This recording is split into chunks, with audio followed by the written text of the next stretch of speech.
In 1978, a one-legged Korean War veteran was quietly running the most profitable crew in the Lucchese crime family from behind the counter of a Brooklyn pizzeria. His crew pulled off the biggest cash robbery in American history.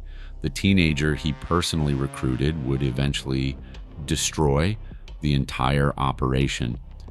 His name was Vito Tuddy Vario, and if you have seen Goodfellas, you think he is the guy cooking sausages in the snow. Scorsese turned him into a background character. Here is who he actually was. In the movie, Tuddy is played by Frank DeLeo, Michael Jackson's twin.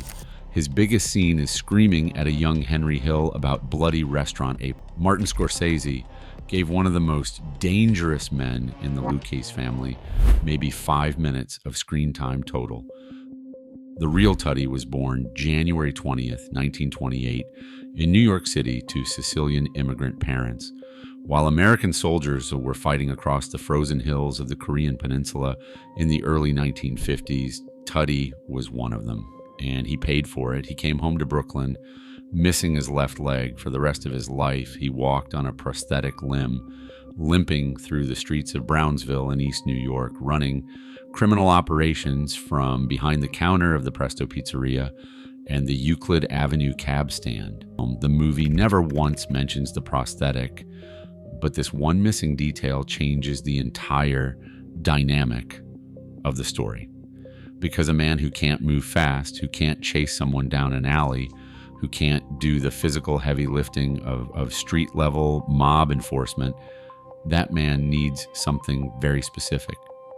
He needs a young, fast, loyal kid who can run numbers, deliver messages, collect debts, and empty cash registers without asking questions.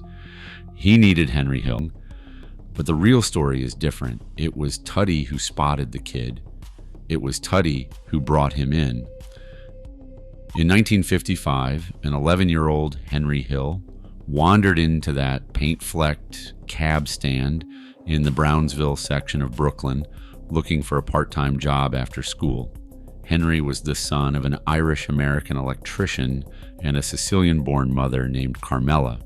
He grew up poor, with 7 siblings in a cramped house on a block where the Lucchese crime family ran everything from the corner bodega to the construction unions. Henry later described the moment as life-changing, and he said that from the first day he walked into the cab stand, he knew he had found his home. At the age of 12, his only ambition was to become a gangster.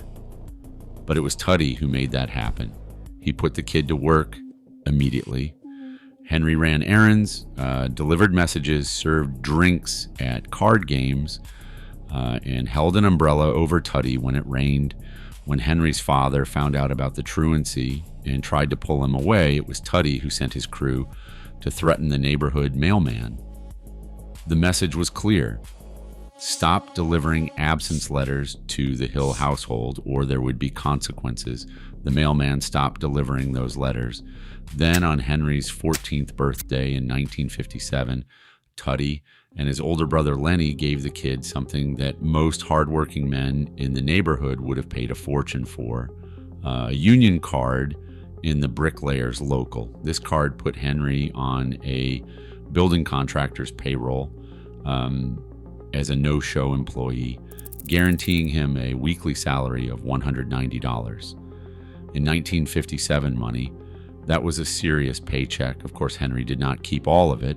The salary was divided up among the Varios, but the card also allowed Henry to collect daily policy bets and loan payments from construction sites across the neighborhood, which was the real value. With that card, Henry dropped out of school entirely and started working full-time for the Vario crew. Tuddy had essentially hand-built a teenage criminal from the ground up. But the union card and the errands were just the beginning. What Tuddy and Henry did together next would cement their bond in a way the movie never shows. Their relationship went deeper than just errands and union cards. Tuddy and Henry committed crimes together. When a rival cab company called the Rebel Cab Company opened just around the corner from the Vario operation, Tuddy wasn't going to tolerate the competition. Sometime after midnight, Tuddy and Henry loaded a drum full of gasoline into the back seat of Tuddy's car, drove to the rival cab stand, and burned it to the ground. Henry smashed the windows and stuffed them with gasoline-soaked newspapers, while Tuddy waited in the car. That was their relationship. Tuddy gave the orders. Henry did the legwork, literally. But the most important moment between them wasn't the arson.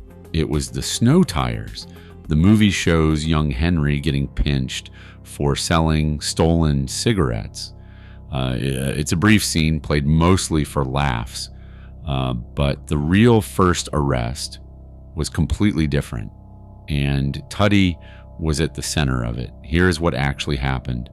Tuddy handed Henry and Paul Vario's young son Lenny a stolen credit card and told them to go buy a couple of snow tires for Tuddy's wife's car. It was a simple errand. Go to the gas station, use the card, come back with the tires. Henry was 16 years old. Lenny was around the same age. When the Vario returned to the cab stand with the tires, 2 police detectives were waiting. Somebody had flagged the stolen card, and the cops traced the purchase straight back to the neighborhood. During the interrogation at the local precinct, the detectives worked Henry over pretty hard. They wanted names. They wanted to know who gave him the card. They wanted the whole operation. Nothing else. Not a single word about Tuddy. Not a single word about the Varios. Nothing. The Vario family's attorney showed up and got him released on bail. Henry received a suspended sentence. But something much more important than a legal outcome happened that day. Henry Hill had proven himself. He had taken the fall on a crime that Tuddy personally sent him to commit, and he kept his mouth completely shut. In the world of the Lucchese crime family, that was everything. That single act of silence with the detectives, refusing to give up the man who put the stolen card in his hand, that is what earned Henry Hill his reputation as a stand-up guy, not some vague montage of loyalty like the movie shows. One specific test, orchestrated by Tuddy, that Henry passed without flinching. Jimmy Burke, the notorious Irish hijacker who ran his own crew out of Robert's Lounge in South Ozone Park, Queens, heard about what happened and saw enormous potential in the kid. Burke was already one of the biggest truck hijackers working the roads around JFK Airport, and he needed loyal people. But it was Tuddy's errand that set the whole thing in motion. That single errand with the snow tires set off a chain reaction that would eventually lead to the biggest cash robbery in American history. But we'll get to that. If you're finding this interesting, hit subscribe. I cover the real stories behind Hollywood's biggest mob movies every week. Now here is where the middle management lackey myth completely falls apart. In the movie, Tuddy basically disappears from the story after the early audit. The film gives you no indication that Tuddy ever became anything more than a low-level soldier. The reality is that Vito Tuddy Vario was a made member of the Lucchese crime family who eventually rose to run the entire Brooklyn faction. When Paul Vario was convicted of tax evasion in 1973 and sent to federal prison at Lewisburg, Pennsylvania, the crew needed leadership. Paul was released in 1975, but he moved to a residence near Miami, Florida on parole and was no longer running day-to-day operations in Brooklyn. Somebody had to manage the streets. This wasn't a small operation. Paul ran his empire through his brothers like a family franchise. His oldest brother, Lenny, was a construction union officer and ex-bootlegger who had once been arrested alongside Lucky Luciano. Brother Tommy served as a union delegate and oversaw bookmaking across dozens of building sites in Brooklyn and Queens. The youngest brother, Salvatore Babe Vario, ran floating card and dice games and handled payoffs to local police. And Tuddy ran the cab stand and the pizzeria, the two nerve centers where everything came together. The Vario crew was widely considered the most profitable crew in the entire Lucchese family.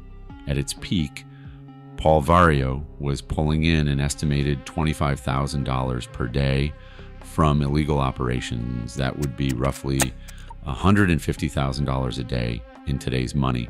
And the bulk of that income came from three sources: hijacking cargo trucks, leaving JFK International Airport, loan sharking operations spread across dozens of construction sites, and extortion payments from every gambling operation in East New York and Brownsville.